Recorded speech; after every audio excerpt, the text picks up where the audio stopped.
Hallelujah. The four Yankopon shall be brennan, so the for fra. O Yankopon ye trusty ni edgewomo. And unti ene meton safro edibout ya send you medi so. Na mempa ebo nyina ne se nyame nkronkron. Befa nyame nyina no mashe waso mercy. Na ne wie ye ne do kase no mani yenso edi amaw. Yada wasi bebre ewo Jesus Christ di money abompaye. Amen. Odofo enenso ye befa ya kenkan sam efi hani asempa. Eti a eye ensia. Ninchichemu a eye eduesia edikosi eduesia miensa. Odofo mi enti Awurade asem. No se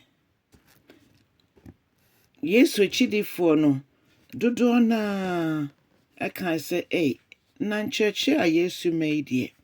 se entine munti ase na edin na ebeye den na obi agye atomo ede na mo ka ho asem efse na Yesu Kristo ama ncheche bi so bi owo no wo ade nyina afi so nia obe di ono ni pedua ni bi no nia obenya ni pedua ni bi edi no ono na obenya enkwa ana se ono na obemme na nia obenum ne mogya nso ono nsukom enne no adofonom na aye nipa bebre adwemo konsna ede ne nipa edi nipa ehonam nti omusha ase so mokasa se de ne nyame asem obaso ne ade na manfo kasa na nke beye se nka asem a wonti ase no ubebisa me ya mu na Yesu hunia na ekoso nti oka se when na ehamui na mobedwe ho san wo bra mobehu se onipa ba no ye fa no akosro isan se Yesu Kristo na oka ni woni ne wusori ho asem eni se dia ye de no ebeko osro na yenti wabewu awia na adwuma awia atwa se okokotena ne jensani fa so na okoso edimaye ebise obra ne ho ase edeko owo mu osele we kakra bi na ase monyunyu omumui na mohom se yede mekoso nso ambeka se adofun mi je wo Yesu wa ye wade nyina enye Yesu ayede bibia aka ho da bi Yesu enko a ene ade nyina ono ene nea ono brofo beka say I am that I am oye nyame prekopa obi bie ni wo betimi ne na di esie oye nyame prekopa bibie ni wo betimi di aka ne ho da bi oye nyame a ono ka ebe ma ohyenso ogina onyankopon obeda ne ho adi wo honam fam na obeda onyankopon su edi ede kire yen ono nko ani kwan ye nam so a ye de ko ejare nchen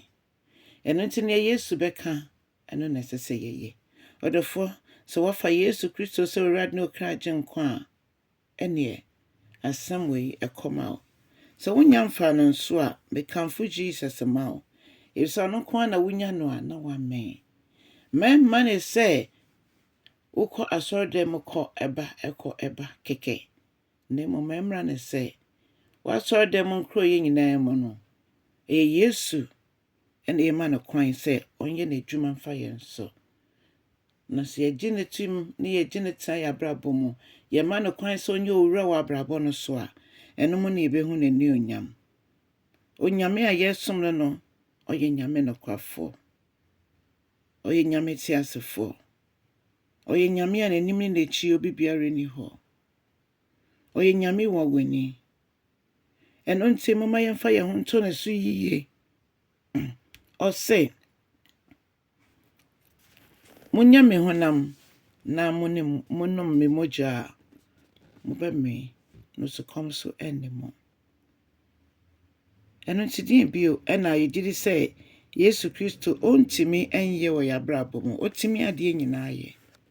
timpese me ma wani da so san ne wafemo ya yade a wafemo ɛne nea ogu so fam hɔ amanneɛ wo ho nyinaa ne nyinaa bɛtwam yesu nko ara ne yɛ nidasoɔ yɛn hoɔden ɛne yɛadeɛ nyinaa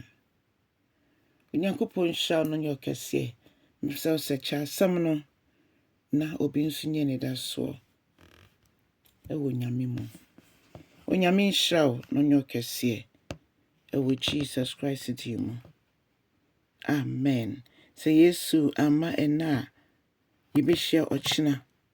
na ɔkyena nso so yɛhyia mu a na yɛkɔ ɛnwom emu psalms no emu your weekend Bible inspiration nyame nyɛ ɔkɛseɛ bye bye